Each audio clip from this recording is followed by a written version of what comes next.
1981 সালে বাংলাদেশ জামাত ইসলামের যাত্রা, সেটাও শহীদ রাষ্ট্রপতি জিয়াউর রহমান যখন দিলেন রেজিস্ট্রেশন, তারপর ভোটটা হচ্ছে 86 সালে, যে ভোটে আওয়ামী লীগ জামাত একসাথে পুনর্জন্ম হয়েছিল। তো ওই সময়টা পুনর্জন্ম, এই কথাটাকে এইভাবে বলবো না, আমি বলবো যে 84 সালে যখন অধ্যাপক গোলাম আজম সাহেব বললেন যে যেই ক্ষমতায় থাকুক তার আন্ডারে ইলেকশন করলে কোনোদিন ফেয়ার হবে না, এবং তত্ত্বাবধায়ক ব্যবস্থা উনি প্রথম এটা দাবি করলেন। 86 সালে নির্বাচনে গেলেন, এবং নির্বাচনে যে 7 মাসও কিন্তু টিকলেন না, সবাই পদত্যাগ করলেন। 88 সালে এরশাদ সাহেব একা ভোট করলেন। 90 সালে 3 দলীয় জোটের রূপরেখা দেওয়া হলো। সেই রূপরেখার উপরে প্রথম বাংলাদেশে নির্দলীয় একটা, তত্ত্বাবধায়ক না, নির্দলীয় একটা ইলেকশন হলো। তাহলে আপনি বলতে পারেন যে প্রথম একটা ইলেকশন হলো 91 সালে বাংলাদেশের ইতিহাসে নির্দলীয় এবং সবচেয়ে ভালো ইলেকশন এখন পর্যন্ত বলা হয়।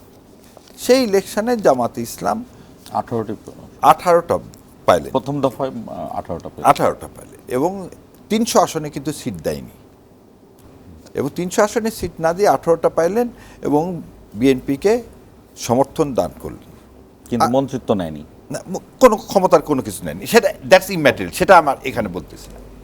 এবার আসেন 96 সালে, 93 থেকে আবার জামাত ইসলাম তত্ত্বাবধায়ক সরকার ব্যবস্থা নিয়ে, না আওয়ামী লীগের সাথে 93 সালে তত্ত্বাবধায়কের সাথে আন্দোলন করলেন। সে আন্দোলনে আওয়ামী লীগ চলে আসলো।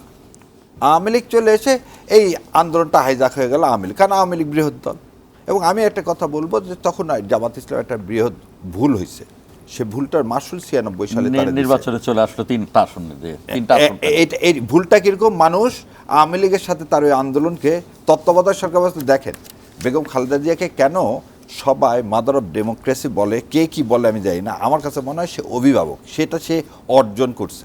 কেন দেন 12ই ফেব্রুয়ারি যে ইলেকশন হয়েছে, সেই ইলেকশনে একটা মাত্র আইন পাস হয়েছে, এবং বসছে মাত্র 7টা দিন। তিনি হিস্ট্রি করছেন, পদত্যাগ করে চলে আসছেন। খালি পদত্যাগ না, ওই তিনি যে কথা বলছেন ইলেকশনের আগে, সেই কথাটাই তিনি রাখছেন যে এই যে তত্ত্বাবধায়ক, এটা আমি পাস করব কিভাবে যদি ইলেকশনটা না হয়। সেই ইলেকশনে তিনি একটা কাজই করছেন, তত্ত্বাবধায়ক সরকার ব্যবস্থাটা পাস করছেন, এবং তার কথা মতো যে কোনো আন্দোলনের জন্য সে সংসদ ভেঙে দিলেন। জুন মাসে বলা হয়েছিল যে আমরা থাকি সরকারে, না না জুন মাস, সেটা না না আমি এই কথা মধু স্যারকে একদিন ওই মেরে বলছিল, তুমি অনেক সময় ওই কথা বলছিলা। সেখানে তুমি কিন্তু জুন মাসে ইলেকশনটা হলো, এবং জুন মাসে ইলেকশনে দেখেন জামাত ইসলাম কিন্তু 3টা আসন পেয়ে গেল, আর বিএনপি সর্ববৃহৎ রাজনৈতিক বিরোধী দল হয়, 116টা আসন।